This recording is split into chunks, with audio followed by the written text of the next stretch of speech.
Good afternoon, everyone. I hope you're all well and you're staying safe in this unbelievably hot weather at the moment. It's absolutely steaming in this back garden, but it's getting to that time of year where I'm off for my annual trip to Norway next Friday, and getting to the stage where I need to start packing up the gear or getting it all ready. And I mentioned it to Damien at Vealsford Mail Order, and he suggested, why don't I do a short video? I've been going over to Norway now since 2010, pretty much every year apart from a couple of years where I didn't go during COVID.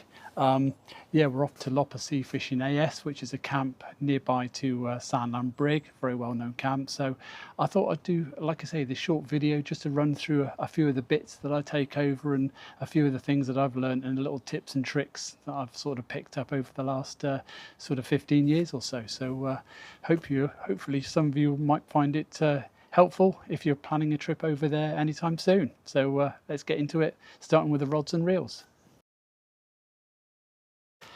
So as far as rods and reels go, I usually take 3 setups with me. I take a heavier 20 to 30 pound class setup, which I use for the halibut dead baiting, fishing the large shads, and also fishing the perks. Generally, over the last few years, perking do less of now. Like I say, when we first started going over to Norway back in 2010, perking was the main thing, but gradually people have moved away from perking and now using more like the shads, and also the jigs, etc. So I can't show you the rod that I use for the heavier stuff because that's actually over in Norway at the moment, but I actually use a 20 to 30 pound Dowa Kenzaki.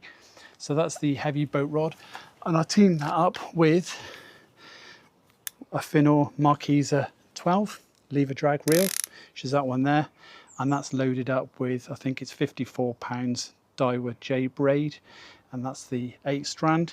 In terms of braids, I generally either use the Daiwa J braid 8 strand, or I'll use the Barkley Whiplash Crystal. I've never had a problem with either of those braids, and my reels are a mixture of both of those and never had an issue. So really good quality braids, and that's essential out in Norway. So that's the heavier reel that I put on the 20-30 pound. But last year I ended up buying myself one of these, a Shimano Twin Power, I think it's the 8000 SW 8000 PG, not cheap. But I found last year that this was much more comfortable to use on the heavier setup, and you find a lot of people going over to Norway now and actually switching over to fixed spools as opposed to using multipliers. I mean, this thing's an absolute winch. You will land absolutely anything on that reel, and like I say, it's so smooth. Like I say, very expensive, not cheap, but I've found over the years that you can't beat the drags on the Shimano reels. So that's certainly probably, I'm going to be using that more than anything else this year on the 20 to 30 pound setup. So that's the heavier 20 to 30 pound setup. I then have a second rod, and this is a 12 to 20 Team Daiwa XB 12 to 20, and that's loaded up with a Shimano, or the reel is a Shimano Talica 8. If there was one reel that I was asked to sort of say, you can only take one reel to Norway, it would be the Talica 8. It's absolutely amazing. Smooth drag, holds plenty of line, relatively small, and it will deal with everything. It will deal with your dead baiting, it will deal with your perking, shads, etc. I generally use this lighter setup for fishing fishing with the sidewinders for the long flowing traces, and also use the slightly smaller shads, up to say about 200 gram, and also the lighter jigs, again up to about 200 grams. Anything heavier, I would then go on to the 20 to 30 pound setup. But to be honest, you'll land most fish in Norway with this setup. I mean, it's one of the things I say to people, you don't really need heavy gear for Norway anymore. You very rarely lose any stuff. So really, like I say, anything between a 12 and a 20 pound setup would probably do you for a whole week. So there's no need to go really heavy when fishing in Norway. So that's the sort of the medium setup there, which is like you say, and that reel there, the Talica 8, is loaded up with 40 pound braid, and with all my reels I put on around about a 10 to 12 foot of 80 pound rubbing leader with an FG knot. And then on to the final setup. This is a lighter setup for throwing around jigs, casting out smaller lures, and also for the place fishing. So this is a Savage Gear SG6 Fury. I think they call it a lure and metal or something like that, but it's only a 20 to 80 gram rod. Like I say, ideal for chucking lures out from the boat, and also great for when you're fishing for the place over the sand. Lovely little rod. Like I say, it all lands decent stuff as well. I've had some cod on it last year, up to sort of 15 pounds on jigs. Great fun. And I've teamed that up this year as a present for my son for Christmas. And that's it's a Saragossa SW 6000. And again, that one's loaded up with, I think, about 30-pound braid. So yeah, so I'm looking forward to using that one this year and seeing how we get on. So but those are the 3 rods and reels setups that I use. And now I'll come on to the terminal tackle.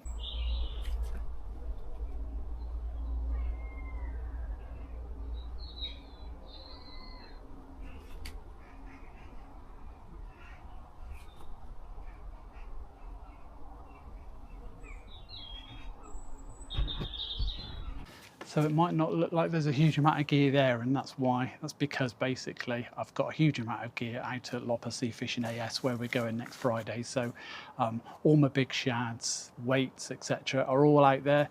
That's one of the bonuses of going back to repeat camps. They'll give you the opportunity of leaving your gear out there. So I've literally got an army Bergen full of all sorts of gear, buckets of leads, loads of shads. If I was going to suggest any particular shads, I would suggest the Savage Gear 4D herrings in mackerel patterns, very good. And the other one that's very good is the Storm Biscay shads, the 385. I'll put some images in a second on this video to show you some of those lures that I've got out in Norway. But yeah, the Biscay lures, the 385 is one of my favourites, and I think it was in orange tiger pattern. I've had some of my biggest fish on that particular lure, including a 43-pound coalfish several years ago at Havness Handelsstad. So yeah, that's certainly one of my favourites. In terms of jigs, got a number from, see those, been provided kindly by the guys at Cedra, all available at Veals VMO.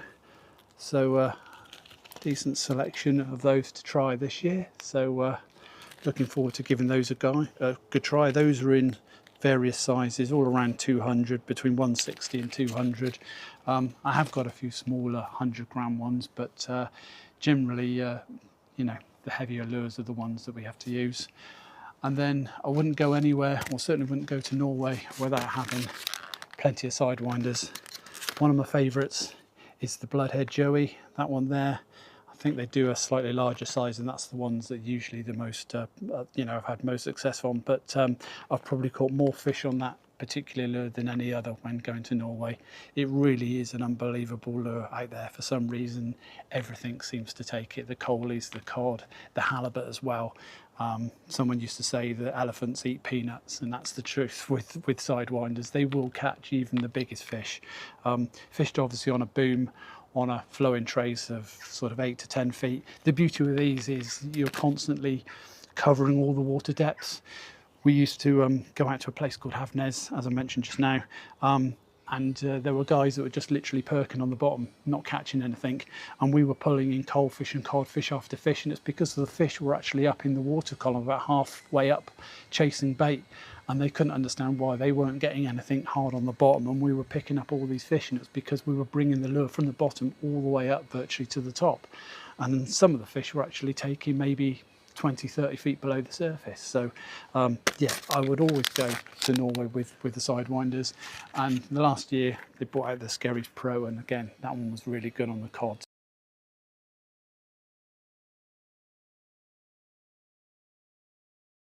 Right, I'll try again. Apologies for the last section of video finishing somewhat abruptly, but it's that hot out here that the action camera decided it was overheating and stopped working altogether. So yeah, apologies for that. But anyway, yeah, I think we've gone through all the lures, as I mentioned, the sidewinders and the Cedra jigs, etc. I also take with me a rig wallet with all of my rigs made up see there, got a number of flatty rigs with spoons all on there, and I've also got a number of halibut rigs tied up in here, so I'll try and show you a couple of these, but all made with decent components. I always use the BKK monster circles in either 10-0 or 12-0. You really got to have, like I say, decent hooks out there, and decent snap swivels as well. As far as the snap swivels goes, I use these here. You can see those there. So that's the Barclay ball bearing cross locks in a size of 275 pounds. I know some people use split rings and swivels on there, but you know, I generally find that these are easier to open up, and sometimes with the split rings, even with the pliers, they can be, the really thick ones can be awkward to open up and a bit of a nightmare. So I always use these. I always literally, first thing I get there is I tie these onto the end of the line once you've tackled up, and like I say, switch between whether I'm using a shad or a perk or weights for you know, for halibut fishing, etc. So yeah, like I say, I have a rig wallet all made up with all of the different rigs in there, everything that I'll need for the week. And like I say, it saves you then having to, I always think that the best thing for Norway trips is preparation. So if you've got all your rigs tied up, then it means you've got more time fishing out there, which is the most important thing. As I mentioned about having decent hooks, trying out these this year. These are the BKK Viper 41s. So I needed some replacement hooks or trebles on the perks, so bought some of those to try. And also for the dead baiting, got some of the BKK 3.0s as well to try those. Just give you an example of a halibut sort of trace. That's another one I've tied up, but this one with a treble on the back as well. And like I say, same with the snap links there. As I was mentioning just now about taking your lures out there, if it's the first time over there, I think you're allowed 23 kilos on the airline in terms of baggage allowance, and sometimes if it's your first time, you can easily get, you know, way above that with by the time you add in all your lures and your weights, etc. So a little tip: if you're taking a rod tube, a lot of people do, they don't take travel rods, they take rod tubes and put the rods in there. By the time you've filled it up with rods, it's still probably weighing only, you know, like 10-12 kilos, and you're allowed up to 23, certainly on SAS, and I think that's the same for Norwegian, it may be 20. So a little tip is to actually tape your lures to a piece of batten like this, and actually tape your lures to it, and then put that in the rod tube, wrap it up with a whole load of bubble wrap and a bit of tape, and put it in the bottom of the tube handle, and then that way you'll probably find that you've saved yourself like 3 or 4 kilos in your suitcase luggage. So it's a little tip I was told: bit of batten, just tape your lures or your weights or anything you want to take out there which is heavy, and pop that in the rod tube, and yeah, you should find a hell of a lot, you'll save a hell of a lot of your luggage allowance on that. So good little tip. So one thing that I wouldn't be without going to Norway is I actually take over my own tablet. This is actually loaded up with, I don't know if you can see that on the camera coming across, but that's actually loaded up with Navionics relief shading. I pay for the extra for the relief shading for Norway, and that's an absolute game changer, because you can actually sort of be at home now looking at various areas, potential places where you could fish, and then like I say, I actually take that on the boat with me, have a mounting for it, and then that way, like I say, it's yeah, you can pick out all your potential spots and save spots that you've fished in previous years. If you look good, you can obviously had fish there, you can save it. That's an absolute game changer and a must for me for taking that one out there. Yeah, it just saves a hell of a lot of time, and gives you a bit of an advantage as well, I think. In terms of wet weather gear, people always ask me, what stuff do you take out there? The temperatures out there can fluctuate. Some days there can be 12, 13 degrees. We arrived a couple of years ago in Alta, it was 31 degrees. It was a bit like here today where I'm absolutely dripping. But yeah, the weather can change. So the main thing is, I always say, is take layers and good quality waterproof. So a decent pair of salopettes, decent pair of boots, and a decent waterproof jacket. Take fleeces, take base layers. Those are the sorts of things that you'll need, rather than taking a flotation suit. can't take a, can't put a flotation suit on if it's 30 odd degrees, because it could start pouring down with rain in sort of 10 minutes after that. So we did have that last year where it was 26, 27 degrees, and all of a sudden it's sort of you've got a downpour and it cleared the air. So I always say to people, take good quality waterproofs rather than taking flotation suits. And then the only other bits and pieces I take, obviously, so, your filleting knife, scissors, pliers. I also take my Waterwolf underwater camera, and I'll be hoping to get some decent footage on that this year. Box of bits with all your odds and ends in, swivels, crimps and stuff like that. These are the sorts of leads I use for dead baiting, for the halibut. So yeah, you can buy these over here. I'll try and put a link in the video if I can find it for those. And the other thing is plenty of packs of feathers. You don't really need to take bait out with you to Norway. Most of the fishing is done with either whole coalies or fillets or slithers of coalie. You catch them every single day, not a problem, but you will go through plenty of packs of sabikis. So yeah, I would take, like I say, a good number of packets of sabikis, and I think that's about it, to be honest. Obviously, hats, gloves, etc., in case it gets cold. As I mentioned, filleting knife if you're bringing any fish back, and we also take a measure out with us as well for the halibut. So hopefully that video has been helpful and useful for people going out to Norway this year or next year, and I'm hoping to have some more videos up on my YouTube channel, Southwest Angler. So hopefully you see a few more videos when we're out there of fish coming over the rails. So hopefully I'll see you then. Cheers for now.